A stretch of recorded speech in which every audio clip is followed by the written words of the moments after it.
Boker Tov, nous sommes le 18 novembre 2021, c'est l'heure du premier journal d'information en direct de Jérusalem sur Radio Kalita.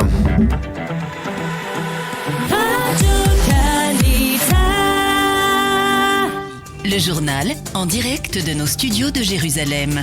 Et oui, nous retrouvons à Jérusalem notre correspondant Daniel Haïk. Bonjour Daniel, et nous commençons ce premier journal par la bonne nouvelle du jour. Le couple d'Israéliens détenu pendant 8 jours en Turquie a enfin été libéré. Oui, Lana Boker Tov, on peut pousser un ouf de soulagement en Israël. Les époux Nathalie et Mordi Oknin sont arrivés en Israël il y a environ 1h30. Ils ont même pu retrouver leurs enfants à l'aéroport à la descente de l'avion spécialement affrété par le ministère israélien des Affaires étrangères. Et ils ont même eu le temps d'arriver chez eux à Modi'in il y a quelques minutes où ils ont été accueillis par leur famille. Nous sommes très émus, a déclaré l'une des filles du couple. Merci à notre pays, Israël, qui a tout fait pour libérer nos parents. Merci également aux autorités turques pour les avoir libérés, a déclaré cette jeune fille du couple Oknin.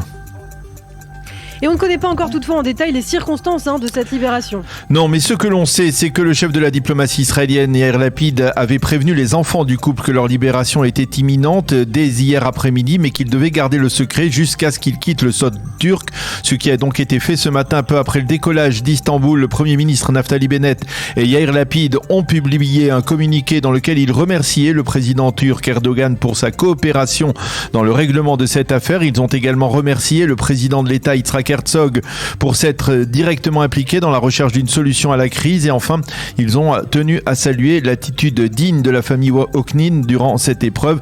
Au sein des responsables israéliens, on dément formellement ce matin que la Turquie ait obtenu une contrepartie quelconque en échange de la libération du couple.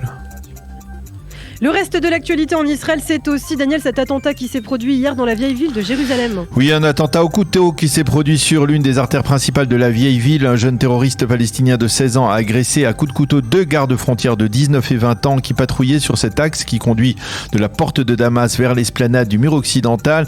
Mais la vigilance de cette patrouille a été payante. L'un des 2 gardes frontières légèrement blessé a ouvert le feu en direction du jeune terroriste et l'a abattu. Il a été épaulé par un agent de la sécurité de la yeshiva voisine d'Ateret Kohanim.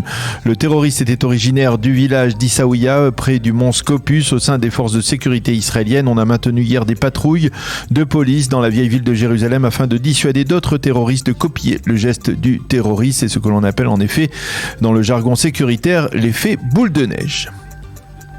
Et on évoque également ce matin l'annonce de cet accord entre Israël et la Jordanie sur des échanges de ressources.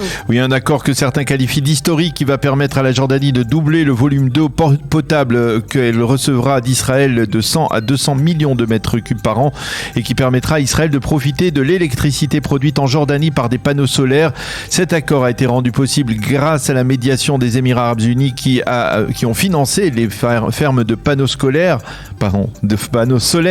qui alimente la Jordanie en électricité. L'accord doit être signé lundi prochain à Dubaï en présence du préposé américain au dossier climatique, l'ancien secrétaire d'État américain John Kerry. Et il est le reflet de la coopération de plus en plus étroite entre les Émirats, Israël et bien entendu dans le cas précis la Jordanie. L'idée d'une telle coopération avait été évoquée en septembre dernier lors d'une rencontre entre la ministre israélienne de l'énergie Karine El-Ahrar et son homologue jordanien. Et puis un développement également dans le dossier du nucléaire iranien.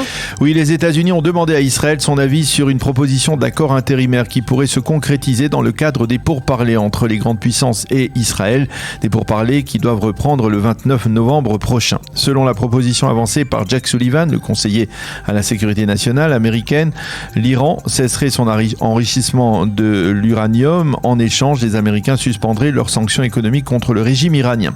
Yaron Khoulata, le conseiller israélien à la sécurité nationale, a déjà exprimé son opposition à un tel cas de figure, car il estime que cet accord intérimaire deviendra très vite un accord définitif qui ne neutralisera pas les intentions subversives des Iraniens. Et puis enfin, nous terminons ce journal avec l'annonce de la visite officielle que le président Yitzhak Herzog effectuera la semaine prochaine en Angleterre. Oui, une visite importante qui débutera dimanche, se prolongera pendant 3 jours. Au cours de cette visite, le président Herzog s'entretiendra avec le Premier ministre Boris Johnson, avec les membres du Parlement britannique et avec les responsables de la communauté juive. Le président participera également à une grande soirée d'hommage à la mémoire du défunt grand rabbin Lord Jonathan Sacks qui a, à l'occasion de la fin de l'année de sa disparition, en perspective de se déplacement, le président Herzog a déclaré « Cette visite est pour moi l'occasion de boucler une boucle en tant que fils d'un commandant de l'armée britannique qui a combattu dans cette armée pendant la Seconde Guerre mondiale et en tant que descendant d'une lignée de grands rabbins qui ont servi dans l'Empire britannique. »